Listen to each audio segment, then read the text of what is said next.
8वीं सदी में जहां एक शादी करके भी गुजारा करना मुश्किल हो जाता है, वहीं पुराने जमाने में राजा महाराजा एक नहीं बल्कि 100 से 500 शादियां किया करते थे। अगर आज के जमाने में 3 शादियां करने की बात की जाए तो सुनने में बहुत अच्छा लगेगा, लेकिन उन शादियों को निभाना शायद गंगा में जौ बोने के समान होगा। अगर यही बात किसी शादीशुदा आदमी को कही जाए तो वह बोलेगा, भाई यहाँ एक नहीं संभल रही है और तुम 3 शादी करने को कह रहे हो। लगभग हर मर्द की इच्छा होती है वे हर रात एक अलग औरत के साथ सोए, लेकिन वास्तव में यह नामुमकिन है। पुराने जमाने में राजा महाराजा ऐसा किया करते थे। कभी कभी हमें पढ़ने को मिल जाता है कि किसी राजा की हफ्तों के दिनों के हिसाब से रानियां थी। राजा हफ्ते के हर दिन अलग रानियों के साथ सोया करता था।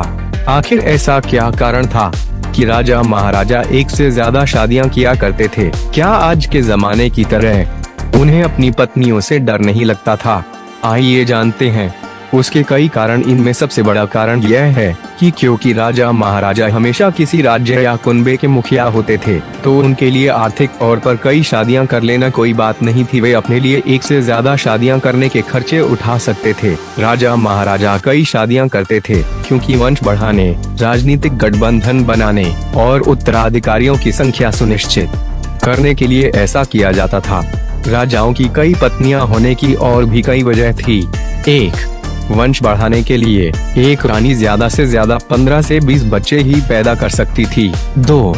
युद्ध में जीतने के बाद युद्ध में हारे राजाओं की पत्नी, बहन या पुत्री को जीतने वाला राजा अपनी पत्नी बना लेता था। 3. राजनीतिक गठबंधन बनाने के लिए दूसरे राज्यों या कुलीन परिवारों के साथ गठबंधन बनाने के लिए शादियां की जाती थीं। 4. उत्तराधिकारियों की संख्या सुनिश्चित करने के लिए कई पत्नियां होने से उत्तराधिकारियों की संख्या ज्यादा होती थी। 5. मर्दानगी और हैसियत दिखाने के लिए बहुपत्नी प्रथा उस समय के राजाओं की मर्दानगी और हैसियत को भी तय करती थी। 6. संपत्ति, राजाओं के पास अकूत संपत्ति होती थी जिससे कई पत्नियां बिना झिझके रह सकती थीं। 7. शौक, कुछ राजाओं को अपनी हरम में एक से ज्यादा रानियां रखने का शौक था। 8. राजा कभी कभी युद्ध की संधि को निभाने के लिए भी कई शादियां कर लेते थे। अधिकतर विवाह राजनीतिक आवश्यकताओं से किए जाते थे। राजा महाराजा राज्य के सबसे बड़े पद पर होने के नाते उन्हें राज्य जो भी लड़कियां पसंद आती थी उन्हें वे शादी का प्रस्ताव दे देते थे। क्योंकि वे राजा होते थे तो उन्हें किसी का भय नहीं रहता था कि कोई क्या कहेगा। उनका जिस भी लड़के पर दिल आता था वे अपनी प्रभाव से लड़की को शादी के लिए मजबूर कर देते थे। चाहे यह बात लड़की को पसंद हो या न हो, लड़की को शादी करनी पड़ती थी। लोग अपने आप को खुशनसीब मानते थे कि राजा ने उनकी लड़की पसंद की है। अगर राजा ने उनकी लड़की से शादी कर ली तो रजवाड़े में कुछ पद मिल जाएगा जिससे वे अपनी गुजर बसर अच्छी से कर सकेंगे। यही कारण था कि एक से अधिक शादियां आसानी से कर लेते थे। सबसे बड़ा और मुख्य कारण यह था कि चूंकि राजा महाराजा अपने दरबार में नर्तकियों को नचाते थे, लेकिन उनके साथ सोना उन्हें बिना शादी के अमर्यादित लगता था। क्योंकि उनके दरबार में साधु महात्मा भी रहा करते थे, तो राजा उनके सिद्धांत को साधने के लिए पहले शादी करते थे, तब जाकर अपनी हवस उतारते थे। यह उनके लिए आसान होता था।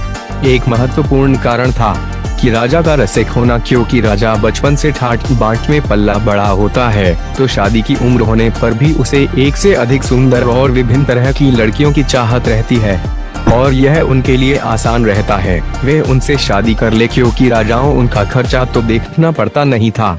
तमाम नौकर चाकर रानियों के सेवाओं में लगे रहते थे। सबसे बड़ा कारण था कि उस समय में महिलाओं का अपने अधिकार के लिए जागरूक न होना। उस समय महिलाएं अपने अधिकारों से वंचित रहती थी। क्योंकि राजा ही राज्य का संविधान और कानून होता था, तो महिलाओं को ऐसा अधिकार ही नहीं दिया जाता था वो शादी के ऐसे प्रस्तावों के खिलाफ जा सके। उस समय का समाज ऐसा था कि लोगों की सोच बहुत संकुचित रहती थी। वे राजा को ही अपना सब कुछ मानते थे। धन धान्य की राजा के पास कमी नहीं होना भी बाहु विवाह को बढ़ावा देता था।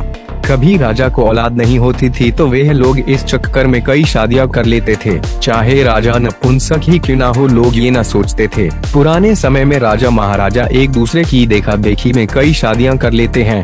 एक दूसरे राजाओं के प्रतिस्पर्धा रहती थी कौन कितनी शादी करता है और उनकी कितनी सुंदर रानियां होती हैं। यही कारण था की धौंस जमाने के लिए भी राजा बहुविवाह किया करते थे। पुराने जमाने राजा महाराज राज्य के प्रमुख होने के नाते भी दूरदर्शी नहीं थे। उन्हें राज्य के विकास के बारे में भी उतना ख्याल न रहता था।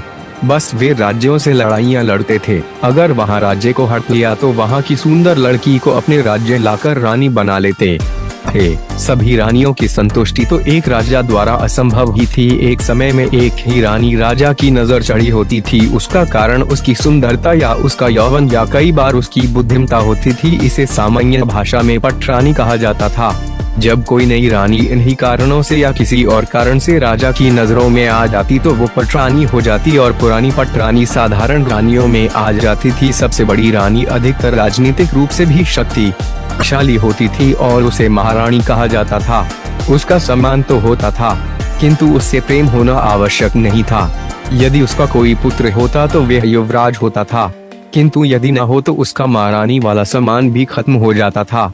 सभी रानियों में आपस में प्रतिस्पर्धा लगी रहती थी। एक तो राजा का प्यार पाने के लिए और दूसरा अपने पुत्र का भविष्य निश्चित करने के लिए। उनकी मानसिकता इस तरह बनाई जाती थी कि वे इन्हीं सब चीजों में और नायाब रत्नों में उलझी रहे और संतुष्टि की तरफ उनका ध्यान न जाए। वे इसी में खुश हो जाती कि राजा उन्हें कभी कभी अपनी संतुष्टि के लिए उपयोग में ले आए। पटरानी इस बात पर इतराती कि राजा अधिकतर उसके साथ अपनी संतुष्टि करता है, भले ही उसे खुद संतुष्टि न मिले। कारण थे उम्र का अंतर, शराब, जीवनचर्या। वो महारानी को इस बात पर ताने देती रहती थी कि राजा उसकी मुट्ठी में है और ये चेतवानी भी कि राजा से वो अपने पुत्र को युवराज बनवा कर रहेगी। उसे भी अपनी संतुष्टि से ज्यादा ये सब महत्वपूर्ण लगता। बाकी रानियों के पास ये सब भी नहीं था और संतुष्टि का भ्रम तक नहीं था।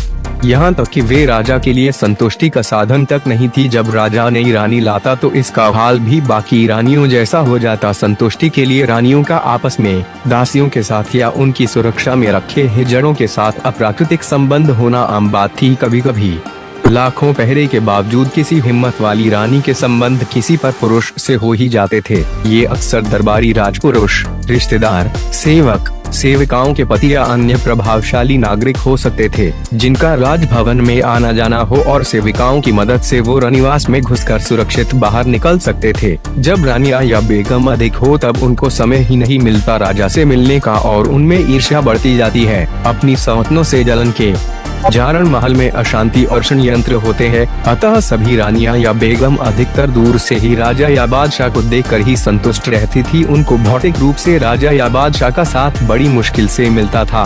राजा, महाराजा और बादशाह औरतें, रानियां और बेगमें अनेक रखते थे और उनके महल में व्यभिचार खूब होता था।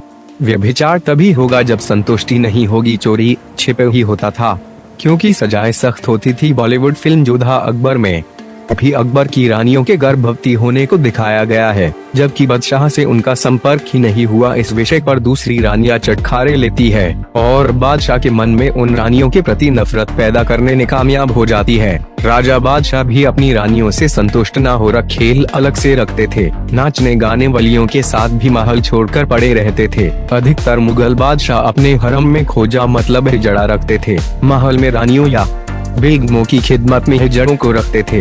इनकी बेगमों के अवैध संबंधों की भी चर्चा भी होती थी और इसके लिए उनको प्रताड़ित भी किया जाता था।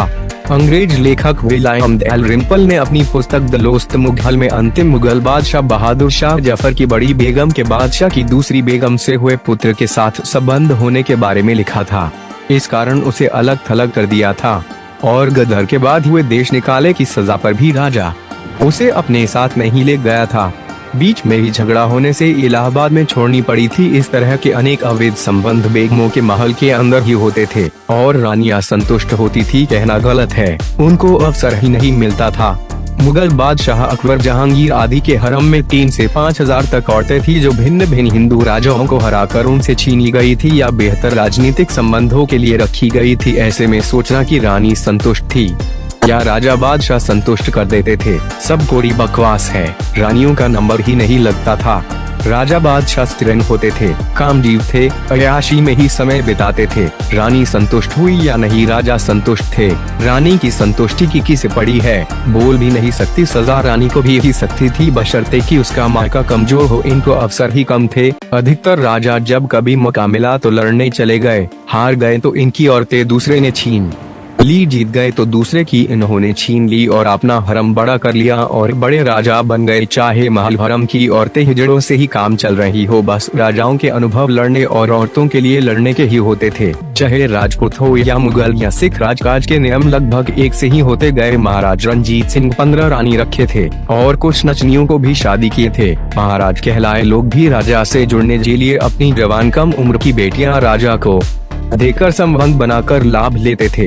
राजा को अनेक पत्नी होने से एक पत्नी के लिए कितना समय मिल पाता होगा। न राजा को समय न रानियों को, ऊपर से रोज लड़ाई होती थी, कभी ये युद्ध कभी वो युद्ध। राजा टेंशन में भी रहते थे। छोटे राजा को अपनी बहन बेटी देने में भी झिझक होती थी। कम उम्र से ही कामाग्नि में धकेलने के कारण भी औरतों की असंतुष्टि बढ़ती जाती थी। असंतुष्टि में ही बचे हो गए वो राजकुमार या राजकुमारी कहलाए। वे भी इसी माहौल में पले बड़े हुए और उन्होंने भी वही किया जो देखा, अतः इनकी जिंदगी भी ऐसे ही कटी। संतुष्टि तो कहने भर की बात है। इन्हीं कारणों से रानियों का स्वभाव चिड़चिड़ा ही बताया जाता रहा है। अनेक किस्से कहानी रानियों के खराब स्वभाव के बताए गए हैं। रानियां इसलिए ही जलन, ईर्ष्या, अविश्वास, कम समर्पित और सत्ता हथियाने के षड्यंत्रों में शामिल रहती थी। रानी बनकर जो न मिला उसे राजमाता बनकर हासिल करना चाहती थी। बड़ी बेगम अक्सर अपने कम उम्र के राजकुमारों को डायरेक्ट करके सत्ता अपने हाथ से चलती थी। तब सब कुछ इनके हिसाब से चलता था। प्राचीन समय में एक राजा की 100 से भी ज्यादा रानियां होती थी। अपनी सभी रानियों को संतुष्ट करने के लिए राजा कुछ ऐसी चीजों का सेवन करते थे जिससे उनके शरीर का स्टेमिना बढ़ सके। इस खास चीज के सेवन से राजा अपनी रानियों को पूरी संतुष्टि देते थे। आयुर्वेद के अनुसार प्राचीन काल में राजा 100 रानियों को संतुष्ट करने के लिए जायफल, जावित्री, अश्वगंधा, शिलाजीत और सफेद मूसली और कॉम्स के बीज का सेवन सबसे अधिक करते थे। इस प्रकार से उसके संभोग की शक्ति भी बढ़ती थी। इन सभी चीजों में ऐसे मिनरल्स और विटामिन होते हैं जो शरीर के इम्यूनिटी और तेस्तेरोन हार्मोन के निर्माण में तेजी लाते हैं। इन चीजों के सेवन से शरीर का स्टेमिना हद से ज्यादा बढ़ जाती है और इंसान की शारीरिक और मानसिक स्थिति